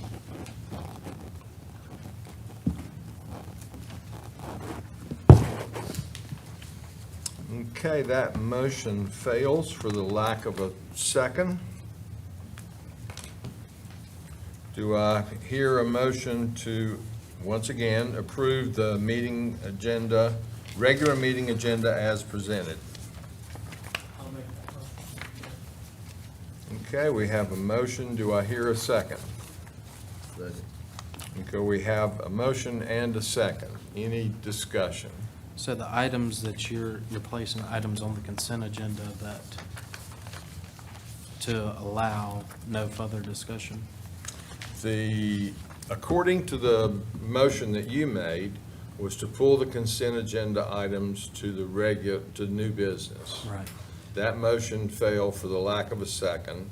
And so then we had a second motion to approve the regular meeting agenda as presented and had a second to that. So that leaves the regular meeting agenda as presented. So who set this presented agenda? Who set that? This board will be setting it if they vote to approve this motion that's on the floor right now. Right, but who typed this up to already put it under consent? Well, that is the typical way that items that are presented to us during our work session are the items that make up the Right, so consent you agenda. just decide what items are going to go under consent and which ones do not? No, I don't decide. And I think that there are probably provisions in our rules of procedure that allow you another opportunity to pull those consent agenda items off. I understand that it's procedural, and I understand what you're doing, but, you know, any item that we want to have more discussion on 2 weeks from now, we should be allowed to do, so. You can do that at the general meeting. Well, that's exactly what I just tried to do. No, we're here in the work session.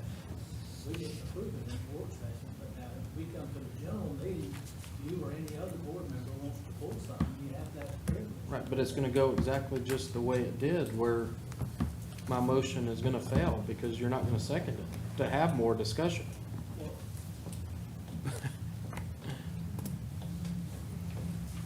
Just wanted to make sure I had this clear. I mean, you know, whenever I served on this board, the first time we discussed each item and we decided where we wanted to place it. It wasn't predetermined before we got into this meeting, so. Okay, further discussion on the motion. All in favor, please say aye. All opposed, no. No.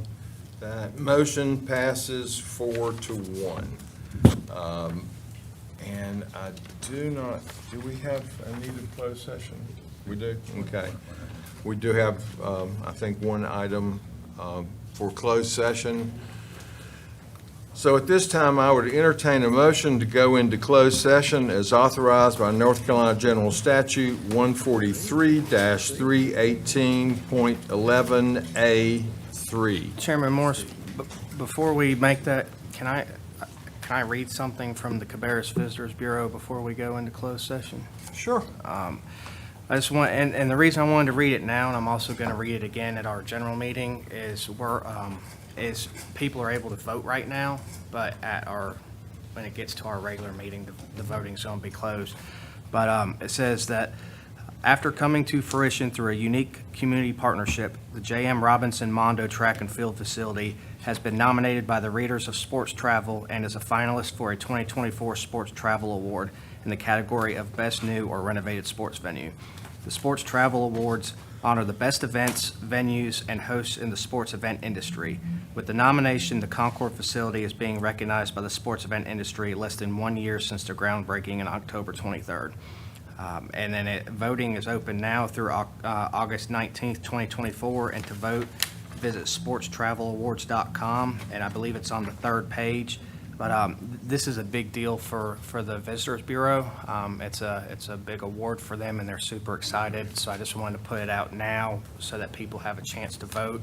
And then I'll also just announce it again at the general meeting so that people are aware. Excellent. That is a tremendous enhancement to our public school facilities that did not involve expenditure of any tax dollars. That was funded through tourism occupancy tax dollars, and it's bringing a lot of revenue into Cabarrus County with our hotels, motels, retail, etc. Thank you. Mr. Chairman, I know we've got a motion on the floor, and we got a second on the floor to adjourn, I believe. Well, I would requested a motion, but we haven't gotten it yet. Okay. Well, I did want to take just another minute or two to address Commissioner Meesmer's concerns about him wanting to pull the two items off of our regular work session, our work general meeting. And I just wanted to try to help. I know you understand it, Chris, but this is the time for discussion. What you want to wait 2 more weeks, and discuss it? That's what we have work sessions for, is to discuss any questions or concerns or things that you have here in this meeting. I don't understand why you want to wait till the next meeting to rediscuss it again. Can you explain that to me, please, sir? Sure. If I want to take 2 weeks to consider the discussion we had in this room and then decide how I want to vote in 2 weeks, I have all the right to do that. The consent agenda, there's items on this consent agenda that I absolutely agree with and want to go forward. Now there's 2 items on there that are getting ran through on the consent agenda that you're not going to allow in 2 weeks for me to have either more discussion on or for me to vote against.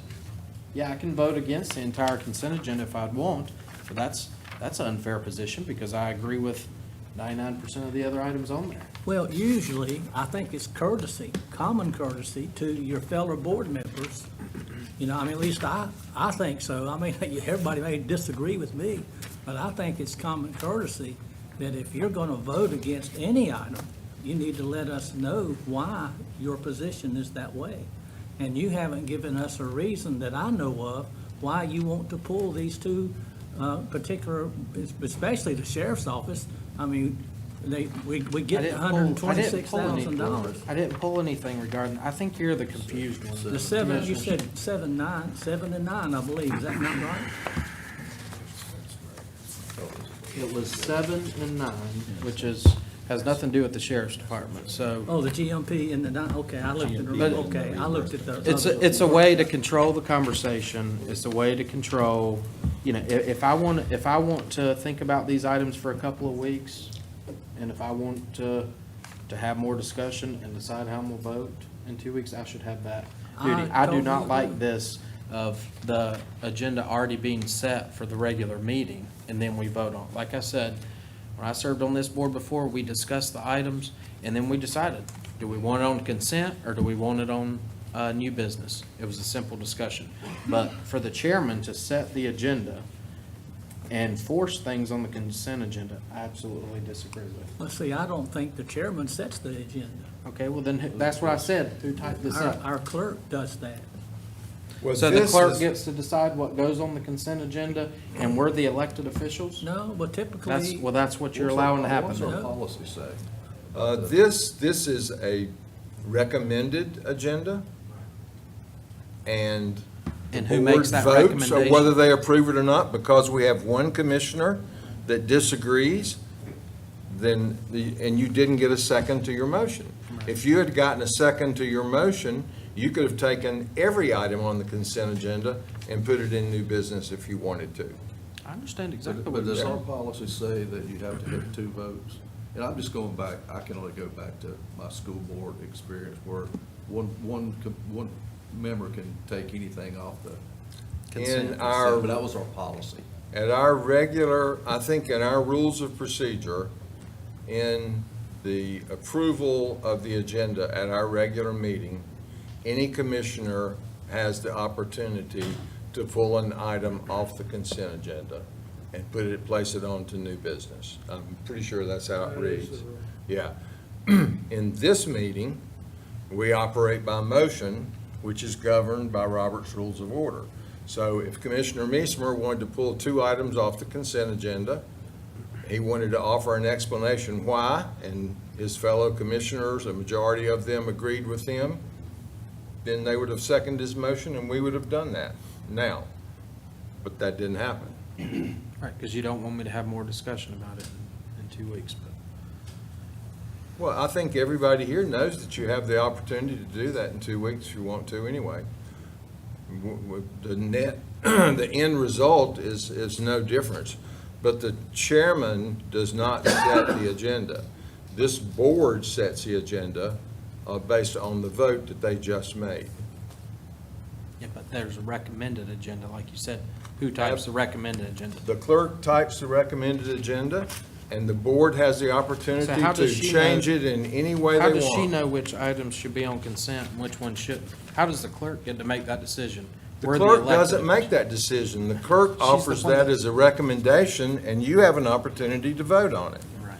Okay. And so if you make a case that that 2 of your fellow commissioners agree with, then that's the vote, and that's the way it's set up.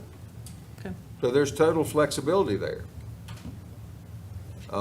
If there were items on the consent agenda So who that does I the- wanted pulled off to the regular agenda, I would be making my case to the other 4 commissioners as to why I thought that was a good idea and why I thought that there should be additional discussion or whatever the case may be. But I've not heard any of that occur here tonight.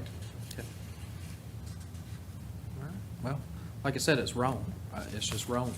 So, Okay, at this time, I would entertain a motion to go into closed session as authorized by North Carolina General Statute 143-318.11A3. Okay, we have a motion and a second to go into closed session. Any discussion? All in favor, please say aye. All opposed, no. We are now in closed session. Thank you to everyone that has joined us both in person and online and on TV. We have dinner if you want to take